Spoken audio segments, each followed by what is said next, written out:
بسم اللہ الرحمن الرحیم۔ السلام علیکم روحانی دوستو۔ سلسلہ عبقری میگزین کٹ پیس، کرامات صدیق اکبر رضی اللہ تعالی عنہ، کلمہ طیبہ پڑھا اور کلا مسمار۔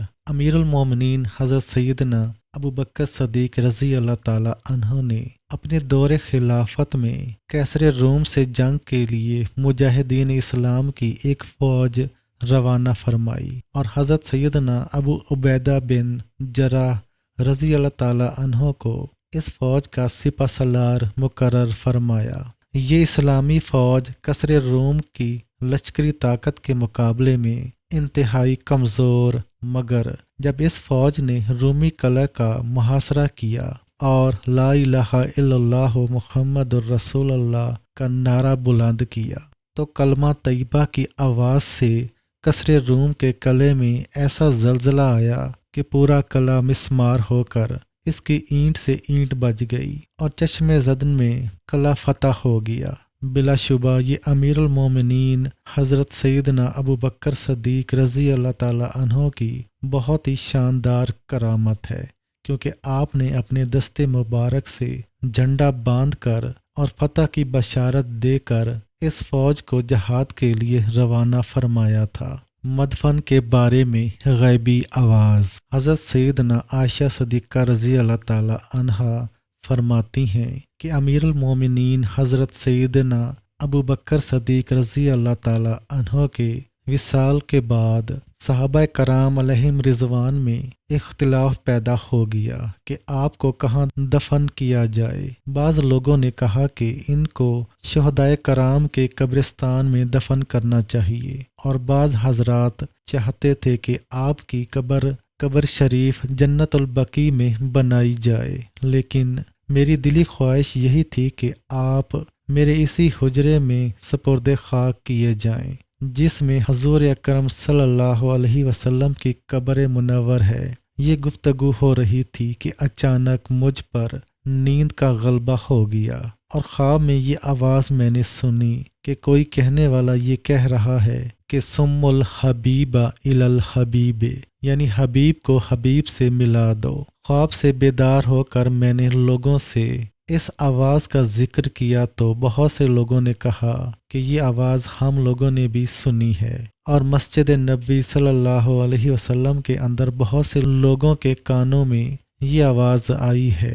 اس کے بعد تمام صحابہ کرام علیہ رضوان کا اس بات پر اتفاق ہو گیا کہ آپ کی قبر اطہر روضہ منورہ کے اندر بنائی جائے۔ اس طرح آپ حضور انور صلی اللہ علیہ وسلم کے پہلو اقدس میں مدفون ہو کر اپنے حبیب صلی اللہ علیہ وسلم کے قرب خاص سے سرفراز ہو گئے۔ ایک بار امیر المومنین حضرت سیدنا عمر فاروق اعظم رضی اللہ تعالی عنہ نے پہاڑ سے ایک اعرابی کو اترتا دیکھ کر ارشاد فرمایا، اس شخص کے بیٹے کا انتقال ہو گیا ہے، جس کے باعث یہ سخت رنجیدہ ہے، اور اس نے اپنے فوت شدہ لخت جگر کے بارے میں اس نے چند اشعار بھی لکھے ہیں۔ اگر وہ چاہے گا تو ضرور میں تمہیں وہ اشعار سنواؤں گا۔ چنانچہ جب وہ نیچے آیا تو آپ رضی اللہ تعالی عنہ نے اس سے ارشاد فرمایا، اے عربی، تم کہاں سے آ رہے ہو؟ اس نے کہا، پہاڑ سے۔ آپ رضی اللہ تعالی عنہ نے پوچھا، تم وہاں کیا کر رہے تھے؟ اس نے جواب دیا، وہاں اپنی امانت سپرد خاک کرنے گیا تھا۔ آپ رضی اللہ تعالی عنہ نے پوچھا، وہ امانت کیا ہے؟ کہنے لگا، میرا فوت شدہ بیٹا ہے جسے میں وہاں دفن کر کے آ رہا ہوں۔ آپ رضی اللہ تعالی عنہ نے فرمایا، تم نے اپنے بیٹے کے لیے اشعار بھی مرتب کیے ہیں۔ اس نے بڑی حیرانگی سے کہا، امیر المومنین، آپ کو ان اشعار کے بارے میں کیسے پتہ چلا؟ میں نے تو ابھی تک کسی سے اس کا ذکر بھی نہیں کیا۔ بہرحال میں وہ اشعار آپ کو سناتا ہوں۔ پھر اس نے اشعار پڑھنا شروع کیے۔ اشعار کا ترجمہ، اے جانے والے، تیرے سفر سے واپسی ممکن نہیں، تجھے موت نے بچپن میں ہی آ لیا۔ اے میری آنکھوں کی ٹھنڈک، چھوٹی اور لمبی راتوں میں تو میری انسیت کا باعث تھا۔ جب میں محلے میں چلتا ہوں تو تیرے ننھے ننھے قدموں کے نشانات پر آنکھیں گڑ کر رہ جاتی ہیں۔ تو نے موت کا وہ جام ابھی سے پی لیا ہے جو تیرے باپ نے بڑھاپے میں پینا تھا۔ یہ جام تو ہر کسی نے پینا ہے، خواہ وہ شہری ہو یا دیہاتی۔ تمام تعریفیں اللہ کے لیے ہیں جس کا کوئی شریک نہیں۔ اس کے فیصلے اور تقدیر میں ایسا ہی مقدر تھا۔ اسی نے بندوں کے لیے موت مقرر فرمائی ہے، اسی لیے کوئی اپنی عمر بڑھا نہیں سکتا۔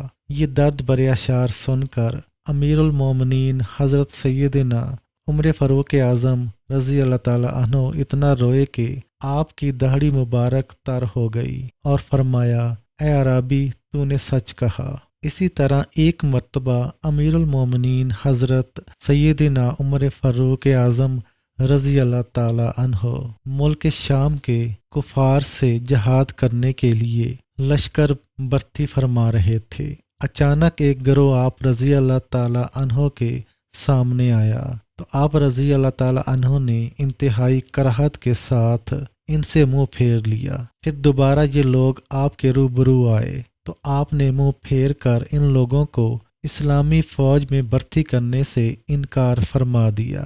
لوگ آپ رضی اللہ تعالیٰ عنہ کے اس طرز عمل پر انتہائی حیران تھے، لیکن آخر میں یہ راز کھلا کہ اس گروہ میں اسود تجیبی بھی تھا جس نے اس واقعے سے 20 برس بعد حضرت سیدنا عثمان غنی رضی اللہ تعالیٰ عنہ کو اپنی تلوار سے شہید کیا، اور اس گروہ میں عبد الرحمن بن ملجم مرادی بھی تھا جس نے اس واقعے سے تقریباً 26 برس کے بعد حضرت سیدنا علی المرتضیٰ شیر خدا کرم اللہ وجہ کریم کو اپنی تلوار سے شہید کر ڈالا۔ سچے غلامان رسول جیسا کہتے ہیں ویسا ہی ہوتا ہے۔ حضرت سیدنا یحییٰ بن سعید رضی اللہ تعالیٰ عنہ سے روایت ہے کہ امیر المومنین حضرت سیدنا عمر فاروق اعظم رضی اللہ تعالیٰ عنہ نے ایک شخص سے پوچھا، مسموکا یعنی تمہارا نام کیا ہے؟ وہ کہنے لگا، جمرہ یعنی انگارہ۔ آپ رضی اللہ تعالیٰ عنہ نے پھر پوچھا، ابن من یعنی کس کے بیٹے ہو؟ اس نے جواب دیا، ابن شہاب یعنی شولوں کا بیٹا۔ آپ نے فرمایا، ممن یعنی کس خاندان سے تعلق رکھتے ہو؟ کہنے لگا، الحرکتو یعنی جلن سے۔